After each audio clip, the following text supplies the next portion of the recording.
just like you, I grew up not talking about it. In fact, it was so filled with shame and embarrassing that when I wrote this book, I hesitated to even share that I'm an author with my parents. And my mom just started following me on Instagram, and she hopped on an Instagram live and found out, and that's how much shame I have around this topic. But again, I flipped it and I decided that I was visiting them in Texas, and I got each of them to read me the book. And so I'm pretending I'm. Welcome to the Beauty and You podcast, a safe place created for all women to come relax, get inspired, and be constantly reminded that they have not lost the ability to be who they once were. Join us as we dive into the true meaning of rediscovery through inspiring guests and topics such as healing, self-love, and creating a positive mindset. So sit back, relax, and get comfortable as we dive into this week's episode. Here's your host, Quita Mack. Hello, and welcome to the Beauty and You podcast. I am so excited to be here, y'all. I finally did it. I spoken into existence, and now the live series is now a podcast. What better way to start this off by having the one and only Konika Ray Wong. You guys, she is such an inspiration, and what she's doing all the way in California is so amazing. She is the creator of Girl Power Science GPS, as well as the author of One in a Million, the first book about periods. So no better way than to go ahead and introduce her. How are you doing? I am so grateful to be here. It is always so energizing and inspiring just to be in your presence. So yeah. Thank you so much. Listen, I could not wait to interview you because I love what you're doing. I love the example that you're setting, and I love that you're planting the seed so young. But before we get into all of that, into the beauty that you're doing with GPS, I want to talk about you a little bit. I want you to give me the behind the scenes and talk to me about your rediscovery journey and what led you here. Yeah. So I essentially reinvented myself overnight. It was like the perfect storm of catastrophic events. So this was August 2021. So we're deep in the pandemic, and layered on top of that, because of climate change in California, the wildfire seasons are intense. So school was about to start. I have 250 students that are unvaccinated, kindergarten through fourth grade, all girls. It's an extraordinary school that I was teaching at for 15 years. And my daughter and I have asthma. So being immunocompromised, the choice that we were given during the situation was to teach outdoor, but that was no longer a choice for me with that. The wildfires, we had a dark day where the smoke was so dark that there was an eerie red light for the entire day. The kids, I was on distance learning at the time. They were like, is it day? Is it night? What's going on? Let's pretend we're on Mars. You've got kindergartners, right? And they're scared. Yeah. So it was a very emotionally intense time where I just looked at, am I comfortable in terms of my own health? We're going back to teaching in the classroom. And I didn't see this coming. Usually when people make maybe a dramatic career change, they think ahead, right? Yeah. But in this situation, it was like, I just felt like I had no choice, and it wasn't like my choice really, but I resigned. And my identity has always been a classroom school teacher and what I was going to do with my life. But I'm very driven by purpose, and I need to have that purpose. Like, I need to be doing the thing I'm meant to be doing in this planet. Like, if I'm not, I'm depressed. So it was a dark, depressing time, intense emotion. And out of it, I thought I just filled, like, what's the gift that I might have that I can offer? And in those 16 years, so it was an extraordinary all-girls environment.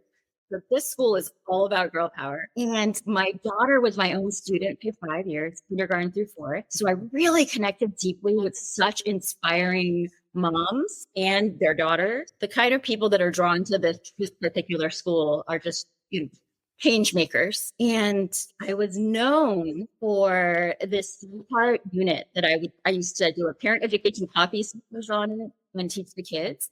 And it was all about puberty, which people are like, like what? But we're positive. It's a powerful transformation time, and we can flip that narrative. body image is the second part, which everyone knows what body image means these days, which is great. And as we in the industry evolve, we're also focusing on more like body confidence and body appreciation. Yeah. When we talk about girls, there's already such a focus on our image. And so we want to take it on a deeper level. And actually, your podcast being called The Beauty in You is all about that, right? About Yes, the glow we absolutely. have when we are aligned with our sense of purpose. And then the third part of that unit was just all about nutrition, which again, I'm recoining now that I'm teaching this through GPS. I'm calling it more like intuitive eating. And GPS is all about body literacy, GPS meaning girl power science, but also meaning we have an inner GPS, this intuition, when we can quiet the noise all around us in this crazy world of social media and marketing, we can listen to that in GPS and let it guide us. And whether that's intuitive eating or whether that's scrolling and we're thinking, how is this making us feel? Well, I want to be on your account, because it's building me up. It's not tearing me down and making me feel like I need to buy something. And so that's the reinvention. It was 2 years ago. GPS is 2 years old now. We just expanded this to including, you mentioned the book is for ages 4 and up. And so we have little Shiros this week came through, and they are 3 to 5-year-old. We were talking about boundaries and body consent, and they get it. It's never too early to empower girls. I love it. I love everything about what you're doing. But what I found interesting is when you start talking about purpose. And, especially as a mom, it's so hard to find your purpose again. And even for myself, it took me a minute, like, what am I good at? What is my purpose? Yes, I'm, taking care of my family or I'm serving others, but what is my purpose? What do I like to do? And it's truly just taking care of other moms and their kids and inspiring them to be the best that they can be. But whether it's 2 years ago or 5 years ago or the fact that you have found your purpose and you have embraced your purpose and you're now utilizing it, like, I think that is just beautiful. Thank you. It's beautiful.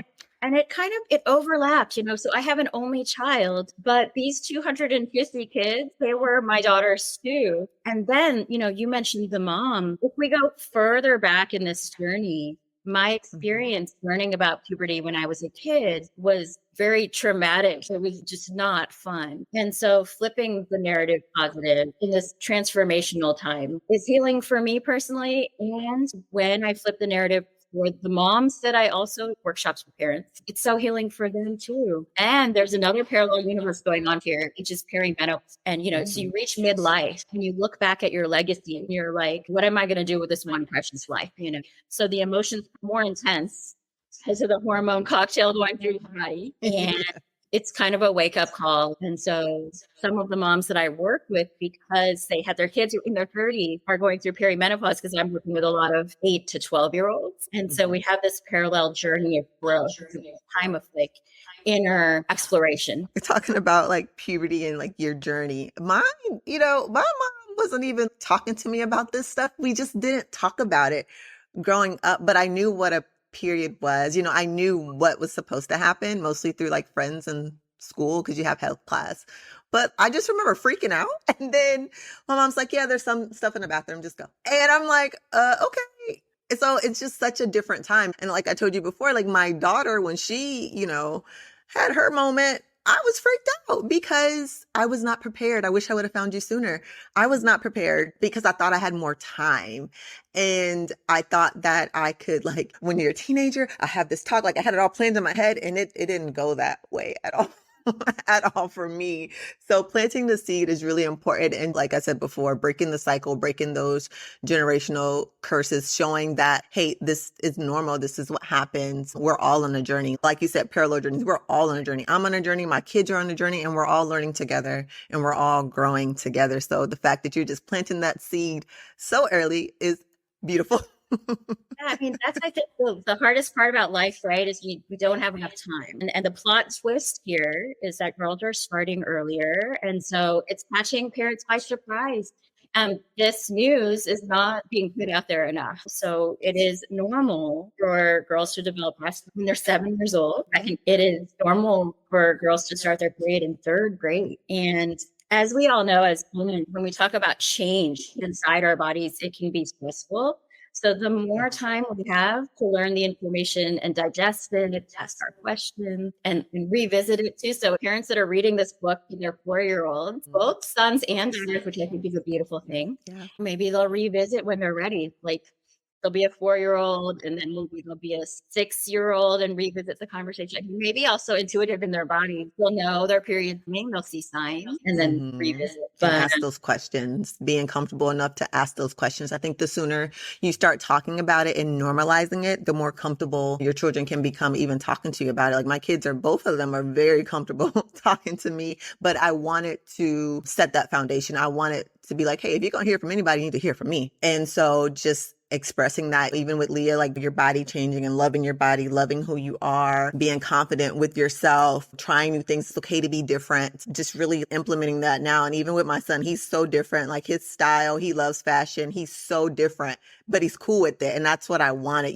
So I just think that having those conversations early and just setting the ground of saying, I know who I am. I'm comfortable with who I am. You take it or leave it. I don't have to change who I am. Just like you, I grew up not talking about it. In fact, it was so filled with shame and embarrassing that when I wrote this book, I hesitated to even share that I'm an author with my people. And my mom just started following me on Instagram, and she hopped on an Instagram live and found out. And that's how much I care about this topic. But again, I flipped it and I decided that I was visiting them in Texas and I got each of them to read me the book. So I'm pretending I'm kind of like a kid. It's never too late, And I recorded it, and my dad actually read. I didn't have him read all the way till after the period part, just the beginning. But shifting this paradigm is totally possible. And when we take these baby steps, it becomes that much easier. And here's the thing, statistically, and especially in girls, confidence plummets during puberty, and we have the power to change that. So in the 16 years that I worked at the all-girls school and tested out this narrative, their confidence did not plummet. Hard thing to measure, right? Like you can't, I wish I could do some scientific study and say, we did this and confident kid. There's too many variables, but we know all those things you just said, building them up, having them feel really good about who they are and their identity.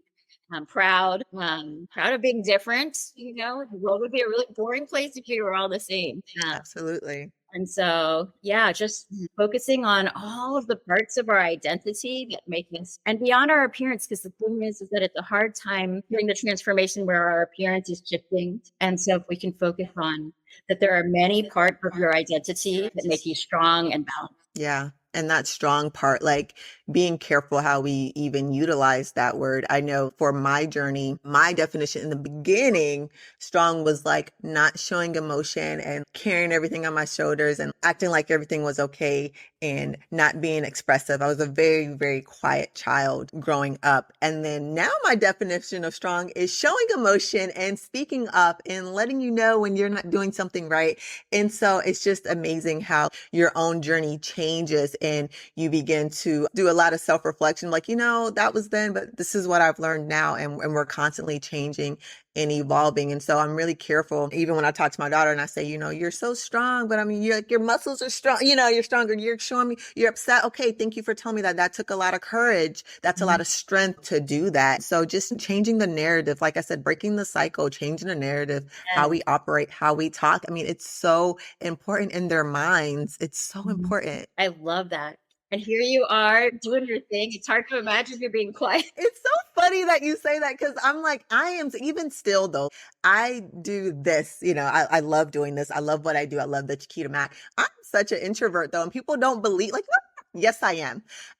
I am. But it's because I'm really quiet in the beginning. I'm very observant and I have to feel comfortable around you before you get the real me. And I'm very self-aware. But when I tell people that, they're yeah, no, you're not. I'm no, I really am. I really Yep. And I am right there with you. And I think, I wonder, did I define myself as an introvert based on the circumstances? And now my confidence blooms based on the reinvention. Maybe I'm not an introvert. I don't know. It's funny how we can label ourselves and then we evolve and adapt and survive, right?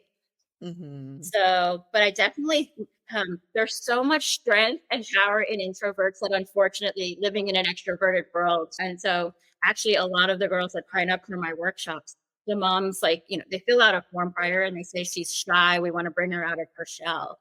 And right away, I like to redefine and not actually use the word shy, but use the word introverted. Like energy moves in your body in and out different when you're introverted. And the dominant culture we live in and all the voices we hear are obviously the extroverts more often than not. So it's actually, I guess, a beautiful thing when you think about it, that people like you and I are getting our voices out. We are. We're using it. We're finding our purpose, found our purpose, and using it for better. Some of the stuff I've gone through in my rediscovery journey, even those difficult, dark moments and dealing with depression and anxiety, after coming out of it, I'm like, I know I didn't go through all of that for nothing. I went through that for a reason. So I'm definitely going to use my platform and share my journey and just normalize some of these feelings that we have as mothers, as parents, as women, period. I think it's important to just share and show that we're all human. We've all gone through something, but there's beauty in it too. I wouldn't be, even though some of those things suck, right? But I still wouldn't be who I am now had I not gone through those things. Sometimes I'm like, did it have to be so crazy? But still, I wouldn't be who I am had I not, gone through some of that crazy. So, and there's so much humility in that too. And I think, again, dominant culture doesn't value humility, especially me being a scientist, which is in such a male dominated. There are not enough scientists out there that are willing to say, we don't know. We look at how crazy the way we handled the pandemic was. yeah. Just the willingness to be honest, because people are too smart and they can read through when you don't know something and you're BSing your way through. So humility is another strength that unfortunately can be perceived, especially I think for women. We aren't putting ourselves out there as the expert that knows it all and feel like science. Then we can be seen as weak. Yeah, it's so difficult. Even you being a scientist, and I'm also a soldier. So I'm like, the first thing, besides my color, right? The first thing you notice is that I'm a female. And then you add a Black female, and then you add a Black female officer. And it's always like, I always found myself having to prove myself to whoever I'm working for in that moment. And then after the first 90 days, they're like, oh, you're pretty, I'm like, yeah, every single job I've had as a soldier, I've had to do that. And so it's just one of those things where it's like, do I accept it as the norm, or like, what is it? And I do struggle with that here and now, but like, yeah, just being in that dominant, having to always prove yourself, I'm a woman, I'm a Black woman. And then they say, oh, you look so young to be an officer. And then I have to deal with, okay, now you're looking at my age. So then we get an age. It's just like, what do you want me to do? Who do you want me to be? So it's just like. Wells from that. There's so many layers. And then you add the other layer of mom. And right away, if you add that, I was listening to a podcast where this mom didn't want to even say she was a mom because she knows there's already going to be a layer that takes her down a notch. She thought that was her perception. For you and I, our work is actually with moms specifically. So that's a big part of the identity, but so many layers. So many layers. And even that, like being in the military and being a mom, right? But that's one thing I'm just like, yeah, my family comes first. So y'all gonna have to I got to deal with it because I just, my family's so important to me. But that took years to get that, to build that courage up as well, just to be like, yeah, family comes first. So I don't really know what to tell you, but yeah, I gotta go. But yeah, it's just so many layers to us as women and just with what we do. It's so difficult. It's so difficult, but it's so important. Like I said, just start early, to start planting that seed early, to start really stepping out there and just taking chances. And I feel like that's just what you're doing. You're changing society one little person at a time, everything that you're doing, every workshop that you have, every person that purchases your book. Like, so I wish I had this stuff. But I'm happy I have it now. So it's just amazing. And I encourage you, and I know you probably already do it, but continue to self-reflect on your journey and just who you become and who you're becoming and what you're doing, because it's not always easy, especially being a mom entrepreneur. And we hit those roads where we're just like, oh God, am I doing enough? Are people getting my message? What do I need to do next? But I just want you to know that every single thing that you're doing is so impactful and it has so much power. So just continue doing what you're doing. Thank you so much. It is so true. I mean, just this week, I'm like, do I want to keep doing this? It's just, I mean, I just chose a topic that's under a mountain of shame, puberty, periods, and being female. And, because that being a female of color, there's just so many layers. But I'll just have to replay everything you just said over and over again. Yeah. I mean, you're doing it. And I had to think, listen, I just had a birthday and yes, happy birthday. Thank you. And I did some deep self-reflection, and I'm really big on self-reflecting anyways, but I was really having a hard time. I'm like, why am I having such a hard time with this birthday? What is going on? And, I had to really, one, look at everything as a whole, like where I started from and where I am now, and then the short amount of time that I've been able to do what I'm doing. But then I realized a lot of the earlier parts of my journey, maybe up until, last week or so, it's like I've been doing so much, but have I been doing it for the right reasons? Not the TCM part where I'm like, encouraging. I love that. But everything else behind that, was I doing it just to prove others wrong? Yes. A part of my journey has been doing it to prove everybody wrong that I can do it. Do you know how exhausting that is? That is so freaking tiring. And so I'm like, you know what? From here on out, this is my journey, but I don't care. If you don't think I can do it, that's on you. I'm going to do everything else for Quita Mack. I'm tired of trying to prove I know I can do it, because anything that I say I'm going to do, and I had to write it on paper to see it, everything I said that I was going to do, I freaking done it 10 times better. Yeah. So I know I can do it. So that's on y'all if y'all feel like I'm not proving nothing to you anymore. But it was hard. Everyone's like, what's wrong? Like normally I do like a happy birthday post. I reposted everyone else saying happy birthday, but normally I do like a big on Instagram. I didn't do nothing. Because I'm just like, I'm going through right now. This is for you. Yeah. I mean, every birthday is a privilege that we've reached another age. Even for my daughter, I always think like, yes, mama, like you kept her alive for another year. It's an arbitrary thing, but I do it like in my head. I'm like, she's alive. Check. But that is exactly it. Yeah, we are doing this thing. We are. We definitely are. It is exhausting, like you said, to try to just prove that you can do it. Or when you bring the money factor in, I had to just let that go too. This is not, because as soon as that's just I have to just laser focus on the purpose. Yeah. The money will come. The money will come. And that is a hard lesson to learn, because I've been there too. Like, what? It will come. Not everybody's for you, and not everybody can, you have to keep in mind, like if I throw an offer out there, because I do coaching services. So if I throw an offer out there, maybe they're not ready to buy yet. I've had someone that's been following me for a while and they weren't ready to buy. And then they came back, I've been following you and I just wasn't ready, but I'm ready now. And I'm like, okay, cool. Let's do it. But you have to keep telling yourself, I'm not for everybody, or maybe they're not ready to buy right now, or what is my offer sounding like? Am I connecting with the right audience? Because we can sometimes throw an offer out there and it's not even the right audience. So it's a lot. The money part will come, but it's like continuously showing up, doing what you're doing, knowing your purpose, and not stopping. Sometimes too, we start something, we throw an offer, we do whatever the case may be, and we don't do it long enough, because the first 30 days is not the result that you put in your head, and you're like, oh my God, you have to keep going. You gotta keep going. You gotta test it out. You gotta put this ad out there, and that one didn't work, but this one did work. So let me try this picture with these words. Oh my God, that resonated really well. Let me write that down. So it's a lot of trial and error. And sometimes the world is not ready for this girl power message. We are all, as females, under this mountain of shame. And there's so much trauma in terms of specifically the topics that I focus on, the body literacy topics. And so sometimes parents want to go there. They'd rather just not talk about this stuff. It's easier to just let the school handle it, which actually, unfortunately, a lot of schools don't really even have a puberty education program, or it's just too late. It's coming in 5th grade when these girls needed to hear it in 2nd grade. 5th grade is like after they started the period in 3rd grade. And the world is not always ready to value these messages either, because they are empowering messages, and the patriarchy is designed to oppress our power, right? The capitalist society is designed to make us feel like we need to buy this and buy that to feel better. And so our message is kind of counter to that. We are empowering women. We are empowering girls.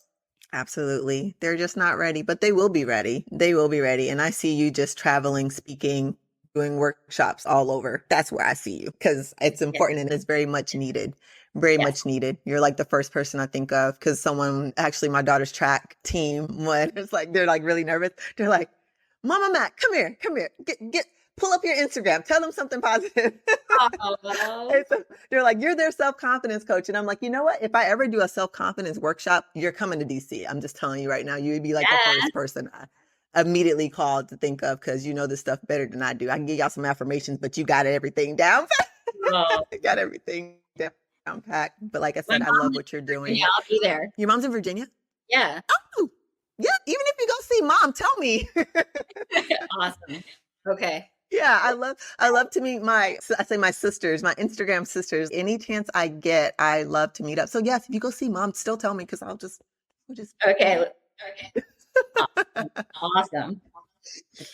So do you have any current workshops coming up that you would like to share? So a lot of the stuff happens in person right now, but Mhm. everything on our roadmap to body literacy is offered online as well. So the way it works, people like I worked with a group from Singapore I did the full body literacy series. So anyone can look at it and then just contact me, and we put together like a small private cohort, and it's the same fee and everything. It's pretty easy. And we hop on a Zoom. Tomorrow I have a workshop here in Oakland, Well, the Go with the Flow workshop.